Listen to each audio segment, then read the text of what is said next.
Limit e power x minus 1 by root of 1 plus x minus 1 as x tends to 0. So x ప్లేస్లో 0 substitute చేస్తే e power 0 అంటే 1, 1 minus 1 అంటే 0. So డినామినేటర్లో 1 plus 0 అంటే 1, under root 1 అంటే 1, 1 minus 1 0.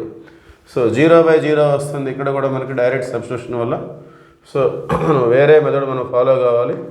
So ఇక్కడ 0/0 వస్తూ square roots కనుక ఉన్నట్లయితే దాన్ని మనం రేషనలైజ్ చేసుకోవాలని చెప్పేసి మనం చెప్పుకున్నాం. సో ఇక్కడ మనకి స్క్వేర్ రూట్ అనేది డినామినేటర్లో ఉంది. So rationalise the denominator.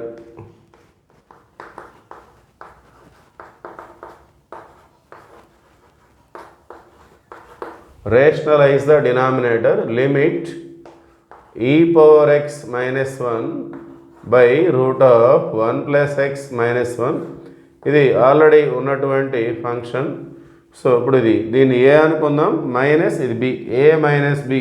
So మనం A plus B root of 1 plus X plus 1 by root of 1 plus X plus 1 ఇలా తీసుకొని మనం మల్టిప్లై చేసుకోవాలి. So limit X tends to 0 e power X minus 1 so into root of 1 plus X plus 1. So డినామినేటర్లో చూసినట్లయితే దీన్ని మనం ఏ అనుకుందాం, ఇది బి అనుకుందాం, ఇది కూడా ఏ, ఇది కూడా బి.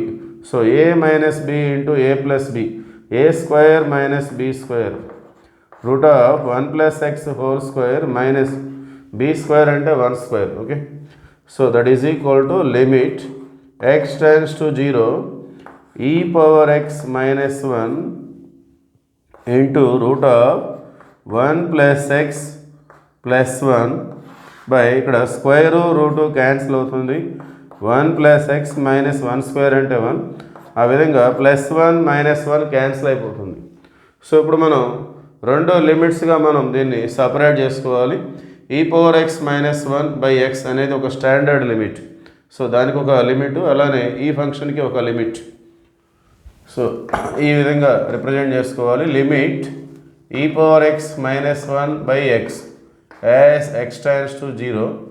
సో ఇంతవరకు ఒక లిమిట్, ఇది ఒక standard limit. Limit route of 1 plus X plus 1 as X tends to 0. Okay, so ఇది స్టాండర్డ్ లిమిట్, దీని వాల్యూ 1 అంటే ఫార్ములా అది, దాని వాల్యూ 1. సో ఇక్కడ వచ్చేసి రూట్ ఆఫ్ 1 ప్లస్ ఎక్స్ అంటే 0 plus 1. So root of 1 plus 0, 1 plus 0 అంటే 1, రూట్ 1 అంటే 1, 1 plus 1. So final it is equal to 2.